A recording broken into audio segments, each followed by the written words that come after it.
रूही की बुआ उसकी दादी से कह रही थी, माँ भैया का ब्याह सोच समझ कर रही हो ना, कहीं ऐसा ना हो कि वो सिर्फ भैया की पत्नी बनकर रह जाए। रूही की माँ नहीं। रूही की माँ का देहांत पिछली साल टीबी के कारण हो गया था। अभी रूही सिर्फ 5 साल की है, पर माँ के मरने के बाद ज़्यादा समझदार हो गई है, सबकी बातें समझती है। आज उसके पिता का दूसरी शादी हो रही है और वो डरी हुई है कि उसकी सौतेली माँ कैसी होंगी, क्या वो उसे पसंद करेंगी या बहुत मारेंगी, जैसे लीला की सौतेली माँ उसे काम न करने पर मारती है, स्कूल भी नहीं जाने देती। ये सब सोचते सोचते रूही का गला भर आया और वो अपने कमरे में जाकर फूट फूट कर रोने लगी। माँ तुम क्यों मर गई?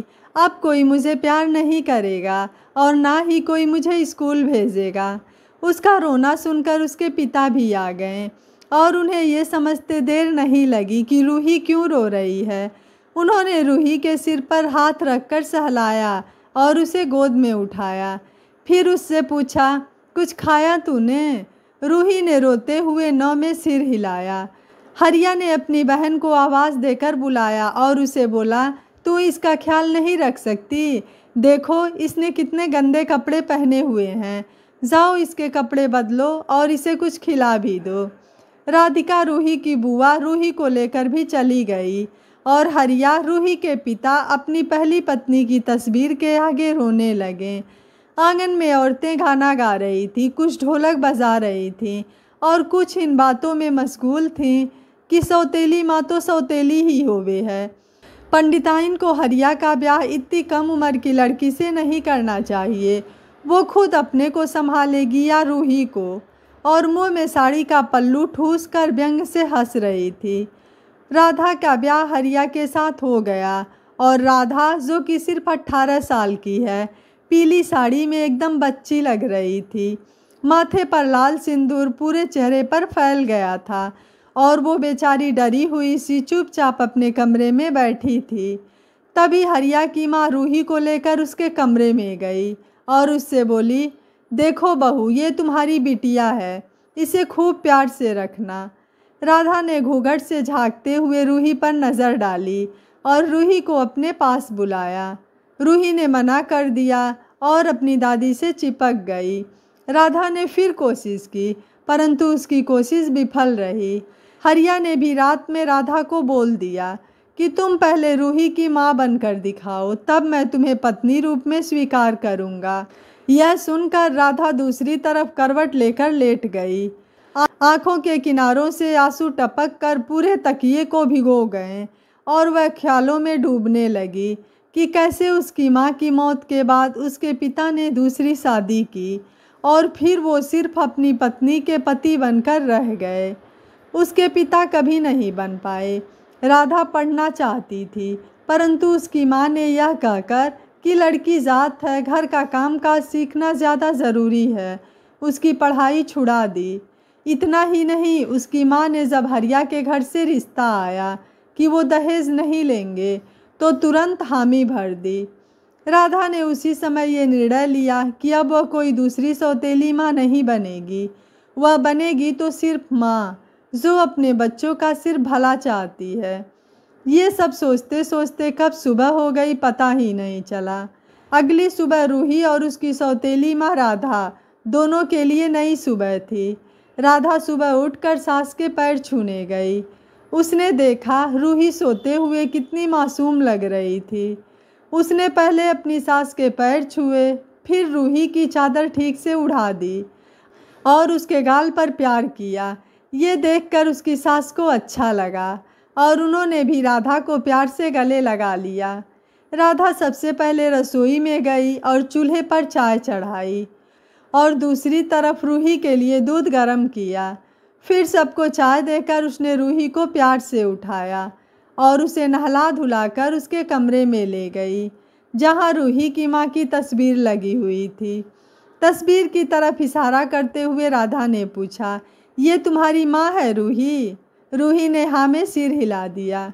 तुम्हारी शक्ल तो एकदम तुम्हारी माँ जैसी है रूही, बहुत प्यारी सी।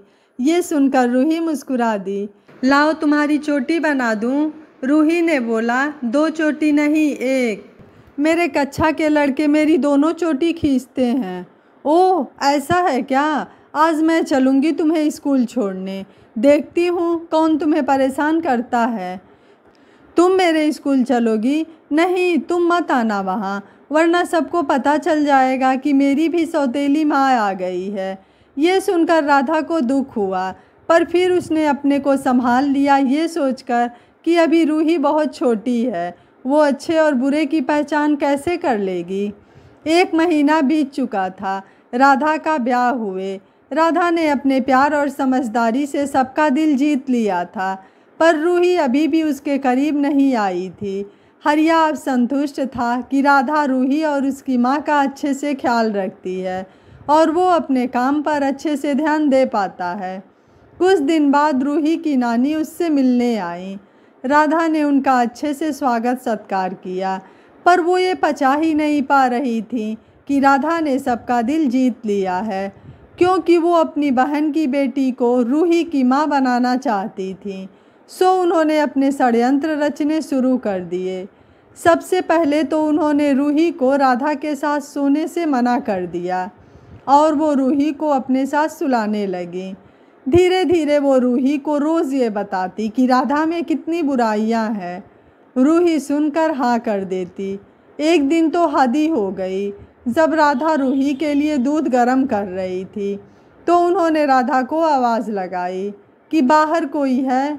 जैसे ही राधा और रूही बाहर गईं, उन्होंने उसके दूध में मरी हुई छिपकली डाल दी और फिर रूही को वो दूध पीने के लिए दिया।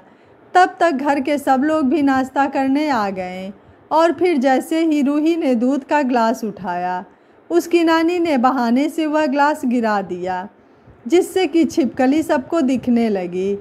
रूही तो चीख कर दूर खड़ी हो गई और नानी ने राधा के ऊपर इल्ज़ाम लगाना शुरू कर दिया।